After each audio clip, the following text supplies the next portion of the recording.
পড়ায় রাখি। স্বাধীনতার মানে বুঝি পাহাড় সাগর ঝর্ণা নদী। স্বাধীনতার মানে বুঝি বইছে বাতাস নিরবধি। স্বাধীনতার সঠিক মানে কজন স্বজন সঠিক জানে। স্বাধীনতার মানে বোঝে নীল আকাশের বন্দি পাখি। তোমার মতো একজন যদিও মানুষওয়ালার কাছ থেকে কোনো জ্ঞান শোনার ইচ্ছা আমার মোটেই নেই, মোটেই নেই। আর তোমাকে সহ্য করার আমাদের কোনো ইচ্ছে মোটেই নেই দিদিমণি। একদিন বাবার বয়সী মানুষকে তুমি বলে সম্বোধন করে তাকে তুমি রীতিমতো অপমান করেছো। এখনই তার পাল হয়ে তোমাকে ক্ষমা কিন্তু চাইতেই হবে।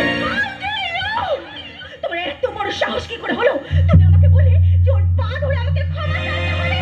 I hate you all, I hate you native, villain and villainous. আমি ভাবছি আর